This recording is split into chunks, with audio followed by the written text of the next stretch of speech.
Hi and welcome back to my channel. My name is Garance French and this is Garance French Evolution.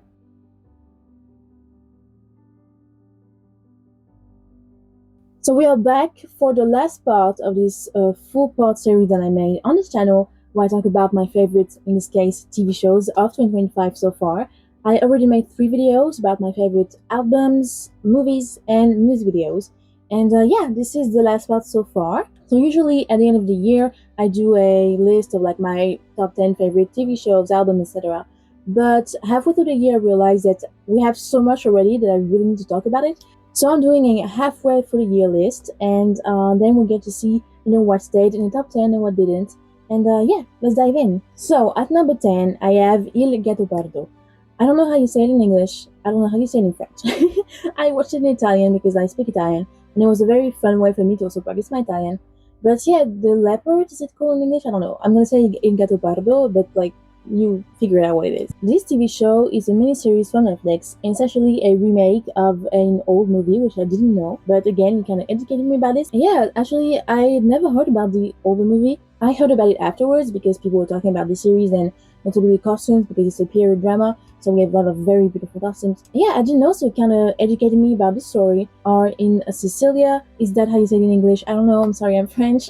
We follow a royal family, like the last counterpart of a royal family, because there's like revolutions happening and there's the monarchy is like uncertain, and so we are with a prince. We follow his adventures as he's navigating the politics and stuff, and honestly it was very fascinating because it's a part of history that I don't know very much. I mean, I love history, but I mostly know about French history or Anglophone history in general, and so Italian history is not something that I'm particularly like aware of, so it was also a nice like diving into that. As I said, it allowed me to practice my Italian a lot. It was very good. I really liked the performances. The costumes were really great. I heard they're not as good as the costumes from the original movie, but like still I think they're doing a great job. So maybe I should check out the costumes for the movie, because if they're even better than this, then wow. I don't know if it's gonna stay in my top 10 all year long, but I'm glad that it's in the top 10 right now so I can talk about it a little bit. It was very interesting. I really liked the acting. I didn't care for everything in the story. I was kind of, as I said, I watched it in Italian, and so sometimes I was like, they're cousins, but also they're in love, and that's, I was like, at first I was like, because I watched it in Italian, I was like, am I confused with the Italian, or are they doing some incest? I was like, oh, it's incest. Okay then. But it was very fun. At number 9, I have Dying for Sex. So this is also a miniseries that was released on Disney Plus. The main character is played by Michelle Williams, and basically we follow a woman as she learns that she has cancer. She's in a relationship with a man, but it's not very fulfilling, especially like the sex part of it.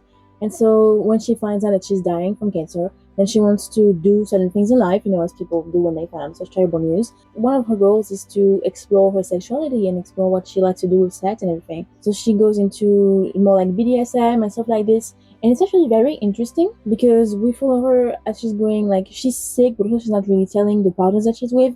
Also, she's working out for trauma because I believe she was like assaulted by her stepfather or something when she was young. So there's a lot of trauma, like with sex, associated with sex, and so she's working through that while working out her sexuality and what she likes, and also like dealing with the fact that she's going to die soon. And yeah, it was a very beautiful miniseries. I really liked it.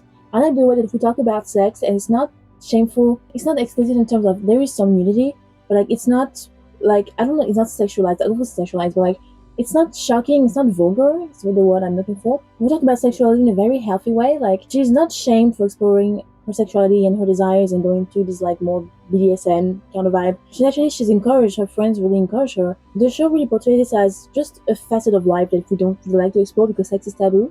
But I really like this show. It was very beautiful, and the last episode, I mean, everything was very beautiful and also very funny. It was pretty funny. So I really like this one. I don't know if it's gonna stay in my top 10, but again, very glad that I get to talk about it in this list because if you want to check it out, I highly recommend it. At number 8, I have Abbott Elementary. So which season is that? Is season 4 that was released? Let me check. Yeah, season 4 that was being released. I mean, Abbott Elementary always is in my top 10 somehow. My mom is a teacher, so I can relate to a lot of things that happen there. It's just very funny altogether. I don't want to talk about it too much because, I mean, I've talked about it a lot on the channel already because it's always in my top 10. So Abbott Elementary, I really like this season. They're finally a couple. I don't want to spoil it by the way, but like they're finally together, and I'm like, it was about time, and it's very funny. I just really like it. I think it's better and better, and I don't know how long it's gonna last. I hope we get a lot more seasons because it's really really funny. I love how it's funny, but it also finds a way to talk about things that are important, especially for children. And I just really like this show. Quinta Brunson, as always, is the goat. Like she just kills it every season. So I don't want to talk too much about it because, like, what can I say but praise it, you know? At number 7, I have Cassandra. Now, I made a review on this channel, and this is, for the moment, my most viewed video ever. I have like 3,000 views or something, which is enormous for me. So thank you very much if you watched it. If you haven't, just go on and like add more views because I was checking because my last video that I was immersing is the one where I was comparing the remakes of Ashby and High Potential. It had 1,200 views, and this one it has nearly 3,000. And so I'm shook. I'm shook because what happened? It's just a slow video. It's like barely like 8 minutes long, maybe. So if you want my opinion, do like the 3,000 other people and go watch this video. But yeah, Cassandra is a German TV show from Netflix. We follow a family as they move into a new home. Except it's like an old home where there's screens in every room. And during the night, they actually activate a robot called Cassandra.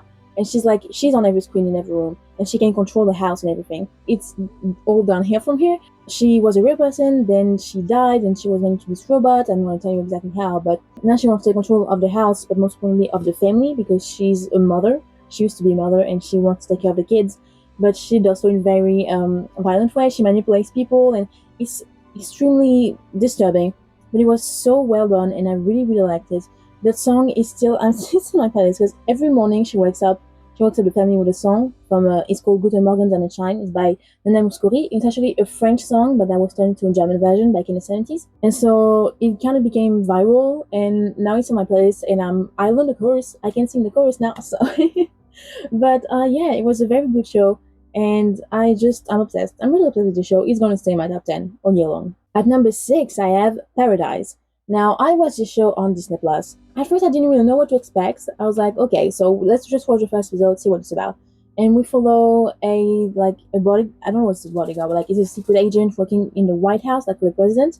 And in the first episode, the president is murdered, and so we're like, oh, okay, so this is like a murder investigation. We're gonna find out who killed the president and why. But then at the end of the first episode, there's like a huge plot twist, and you're like, huh? Excuse me? Like, I was watching this, I thought I was like, okay, it's just like a little murder show, okay, we're gonna find out what happened. And then the last like few minutes of the first episode, I was like, oh my god, this show just gets so much more interesting, like what? And during the whole season, it gets more and more crazy, and it's just incredible. I think it was renewed for season 2, which I'm really excited about, because that show was incredible. The acting was insane, and just, I mean, the storyline, like, and I can't wait for season 2. And if you like murder mysteries and like science fiction, you need to go watch this one because it was absolutely incredible. At number 5, I have You. No, not You, the TV show. Oh my god, that's funny. You season 5 was released. It's the last season. I didn't make a video about You in general, but I did make a video talking about You and Cassandra and another show that's on this list that I'm not gonna say right now. So You came to an end after many seasons, and honestly, that was probably the best season. I really liked it. I really appreciated that he got what he deserved at the end. I don't want to spoil too much, but like, you get what you deserve, you know? And it was such a cool watch. Still, like, it was very interesting, and at the end, how he said maybe the problem is you, because obviously people, like, are idolizing people like Joe Goldberg, which is a murderer and like a stalker. But because it's cute, I guess it's okay. Like, it interrogates you about this, kind of weird idolization some people have for criminals, and also it's about toxic masculinity and how Joe thinks he's protecting everyone, but like, you're literally murdering them and people they love. How do you think that's love, right? Obviously, he's very mentally ill, but like, so yeah, I think this fifth season was very good. I'm glad it's over in this way. I didn't want it to last too long, because sometimes, TV shows and stuff, they can last for too long. I'm glad it ended with this season. It was not too long, not too short. It was very good, and yeah, I really liked it. At number 4, I have The Residence. I also did not make a video about this one. I wanted to because it was good, but I didn't know what to say exactly.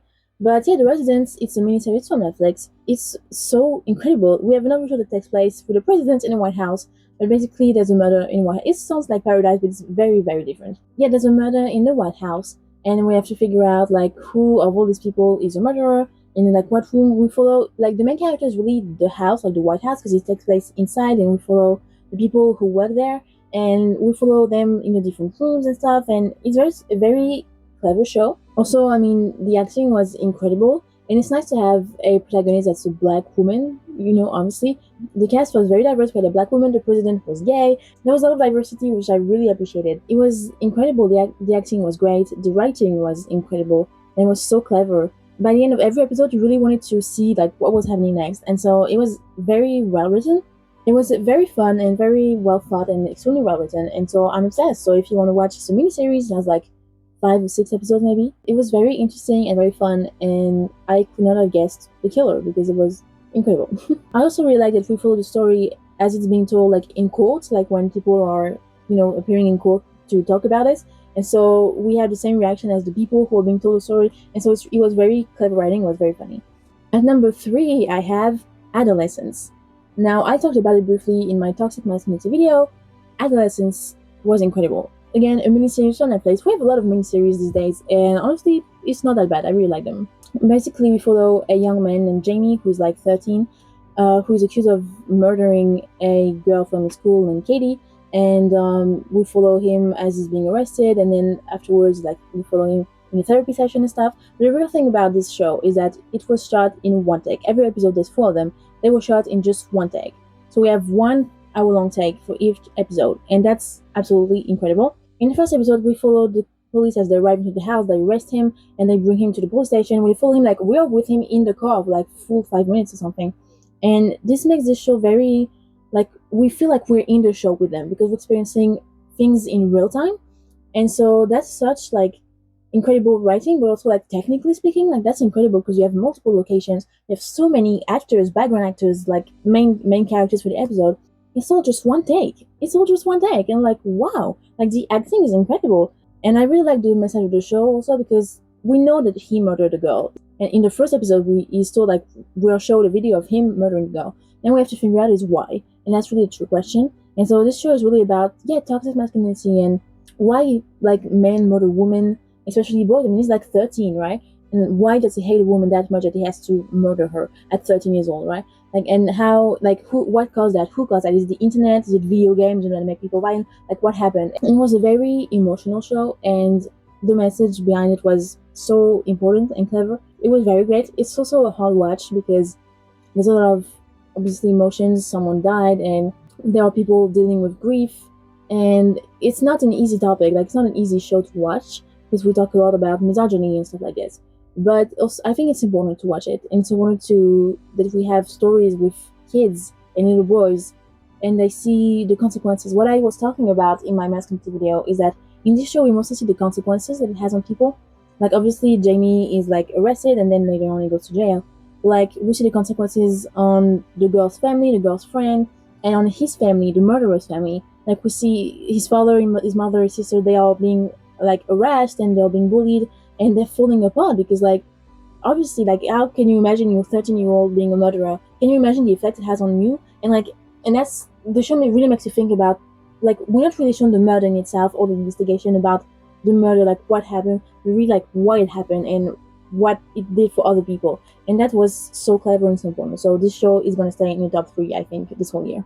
At number 2, I have Outlander, and that's season 7. So season 7 was released, it was starting to release last year, and it finished releasing in the beginning of the year, like January, I think. So it was already in the list last year, it's going to stay in the list this year. And I think season 8, the last season, is coming this summer or something. So we'll see, maybe we have 2 seasons of Outlander in top 10. But if you know me, then I love Outlander. I'm obsessed with Scotland. I'm going to Scotland in September, and I'm planning to go live there maybe one day. So I'm absolutely obsessed with Scotland, and I love history, so, like, that's the perfect mix. I really love the show so much. I really don't know what to say about it. Like, this season was, again, incredible. The acting was incredible. The story was incredible. The costumes, everything is always incredible. So I don't really know what to say. The end, like the last episode, I was like, what do you mean I have to wait a month to see what happens next? What do you mean? I was like, I'm going to go buy the books and just read it because I think the show is different from the books a little bit. So maybe I should read the books. But also, like, this show, as I said multiple times, it's a hard watch too because we have a lot of war and a lot of violent things happening. So I don't think I could rewatch it, like, right away. Still, season 7 was so good, and I just really can't wait for season 8. And I'm so sad it's the last, but also I want to know what happens. Like, it's always this conflicted feeling. But yeah, number 2, Outlander. So I don't know if season 8 is released this year, then maybe things will change. I don't know if I'll, like, keep season 7 in, if we have seen it. Like, I'll see at the end of the year, but it's gonna be in the top 10 at the end of the year for sure. So yeah. And now my number 1 is, it's a French TV show, actually. You might not know about it because I'm French, but it's called Bref. So this was quite the monument in France at the beginning of the year. Bref is actually a series that was, like, the first season was released like 10, 15 years ago, It was a bunch of little episodes, like 2 or 3 minutes long episodes, and we have like 80 of them. And it was more like an internet thing. It was released on YouTube and stuff, and then now it's on Disney Plus. It's like, yeah, 3 minutes little episodes that are very funny. Because the season 2 was released this year, it became very popular. Now there's a very specific way to edit videos to make it look like it's an episode of Bref, and it's the special music and the way you speak and the speed at which you speak is very funny. We do that sometimes with my sisters when we have a funny situation happening. We talk in the same way that they do in the narration here because it's really funny. And it was like I was too young when it was released to know about it then, but yeah, this year the creator of the show released the season 2, which is different because it's not like 80 episodes with 3 minutes long. A dozen, maybe 8 or 10 episodes are like more closer to 45 minutes an hour. But it's still the same in the style, in the way the editing and the narration and how it's told and what it talks about. And the first season was already very emotional, but this second season was one of the best things I've seen in many years. It was fun. It was extremely. There's a lot of introspection because the main character, in this season especially, he finds out like, okay, he's turning 40, I think, so he kind of has a midlife crisis, and he's looking back on his exes and his past relationships, and also he's navigating his current relationships and trying to see how he fits in the world as a 40-year-old and as a man also, because a lot of things happen. It's all very funny, like it's a comedy, but also there's so many things that happen. Then there will be spoilers, but if you might not be able to watch this show anyway because it's in French. But like at some point, then his father dies of cancer, and still you manage to make something out of it that's very sad and emotional, but also you manage to find some funny into this. And there's lots of it's just very great. It's just very good, and this is also a lot about masculinity and how he realized that when he was younger in the first season, he was an asshole. He was an asshole, especially with his girlfriend. He cheated on his girlfriend, and we followed him at the time where he was lost and confused. But now he realizes that yeah, he's an asshole, and like he used to be, and now he doesn't want to be that asshole anymore, and he doesn't want to be friends with people who are still like this. Which is like his best friend is still like the typical like asshole guy that keeps harassing his ex and like saying, oh, she's crazy, but then to get back to her and oh, she's crazy again, this kind of man. And so it's like, actually, you're the problem here. Like you're a problem, and I don't want to be like you anymore, and so we can't be friends anymore. And it's realizing like you have to grow up and cut some people off. So yeah, this show was incredibly emotional in a very funny way too. Like it's this perfect balance of emotional and funny, and so I really like it. So if you are a French speaker, if you have the opportunity to see this show, I would highly recommend it to you. But yeah, I don't know if it's gonna say my like top one, number one. It was a very good watch, and I cried a bunch of times, and I did not expect this. And if you're French, and we have a lot of cameos from French actors, I'm very glad I watched it. It was a very good show, and I think that's the last season. Like I don't think he will do another season. I don't know if we could have a third season. Maybe we could, and I would not say no to that. But it was very good, and I was very surprised by the content of it and how it doesn't really resonate with me because I'm a 20-year-old and I'm a woman and I don't really live in this kind of world. But so yeah, that's my number one. So that's it. Thank you so much for watching this video.